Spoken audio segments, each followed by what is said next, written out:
உயிர்த்தெழுந்த இயேசு கிறிஸ்துவின் வல்லமை ஊழியங்கள் வழங்கும் வசனப் பெட்டகம். இயேசுவே கர்த்தர். இயேசுவையே தேவன் ஆண்டவரும் கிறிஸ்துவுமாக்கினார். இயேசுவே ராஜாதி ராஜா, கர்த்தாதி கர்த்தா. கிறிஸ்துவே மரித்தோர் மேலும் ஜீவனுள்ளோர் மேலும் ஆண்டவர். கிறிஸ்துவே போதகரும் ஆண்டவருமாயிருக்கிறார். வசனப் பெட்டகத்தின் இன்றைய தின கருப்பொருள்: பரிசுத்தப்படுத்திக் கொள்ளுங்கள். உங்களை பரிசுத்தம் பண்ணிக் கொள்ளுங்கள்.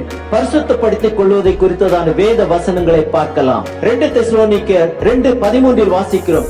கர்த்தருக்கு பிரியமான சகோதரரே, நீங்கள் ஆவியினாலே பரிசுத்தமாக்கப்படுகிறதுனாலும் சத்தியத்தை விசுவாசிக்கிறதுனாலும் இரட்சிப்படையும்படிக்கு ஆதி முதல் தேவன் உங்களை தெரிந்து கொண்டபடியினாலே நாங்கள் உங்களை குறித்து எப்பொழுதும் தேவனை ஸ்தோத்தரிக்க கடனாளிகளாயிருக்கிறோம். 2 தீமோத்தேயு 2:21 வாசிக்கிறோம். ஆகையால் ஒருவன் இவைகளை விட்டு தன்னை சுத்திகரித்துக் கொண்டால் அவன் பரிசுத்தமாக்கப்பட்டதும் எஜமானுக்கு உபயோகமானதும் எந்த நற்கிரியைக்கும் ஆயத்தமாக்கப்பட்டதுமான கனத்துக்குரிய பாத்திரமாயிருப்பான். அப்போஸ்தலர் 26:18 வாசிக்கிறோம். அவர்கள் என்னை பற்றும் விசுவாசத்தினாலே பாவ மன்னிப்பையும் பரிசுத்தமாக்கப்பட்டவர்களுக்குரிய சுதந்திரத்தையும் பெற்றுக் கொள்ளும்படியாக அவர்கள் இருளை விட்டு ஒளியினிடத்திற்கும் சாத்தானுடைய அதிகாரத்தை விட்டு தேவனிடத்திற்கும் திரும்பும்படிக்கு நீ அவர்களுடைய கண்களை திறக்கும் பொருட்டு இப்பொழுது உன்னை அவர்களிடத்திற்கு அனுப்புகிறேன் என்றார். கொலோசையர் 2:11 வாசிக்கிறோம். அல்லாமலும் நீங்கள் கிறிஸ்துவை பற்றும் விருத்த சேதனத்தினாலே மாம்சத்திற்குரிய பாவ சரீரத்தை களைந்து விட்டதினால் கையால் செய்யப்படாத விருத்த சேதனத்தை அவருக்குள் பெற்றீர்கள். கொலோசையர் 3:5 வாசிக்கிறோம். ஆகையால் பச்சாரம், அசுத்தம், மோகம், தூரீச்சை, விக்கிரக ஆராதனையான பொருளாசை ஆகிய இவைகளை உண்டு பண்ணுகிற உங்கள் அவயவங்களை அழித்து போடுங்கள். கலாத்தியர் 2:20 வாசிக்கிறோம். கிறிஸ்துவுடனே கூட சிலுவையில் அறையப்பட்டேன், ஆயினும் பிழைத்திருக்கிறேன்.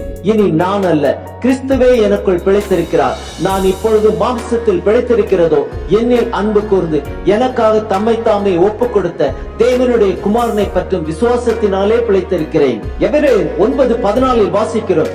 நித்திய ஆவியினாலே தம்மை தாமே பழுதற்ற பலியாக தேவனுக்கு ஒப்பு கொடுத்த கிறிஸ்துவனுடைய ரத்தம் ஜீவனுள்ள தேவனுக்கு ஊழியம் செய்வதற்கு உங்கள் மனசாட்சியை செத்த கிரியைகளை சுத்திகரிப்பது எவ்வளவு நிச்சயம். எபிரேயர் 10:10 வாசிக்கிறோம்.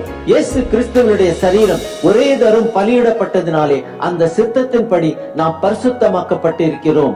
எபிரேயர் 10:14 வாசிக்கிறோம்.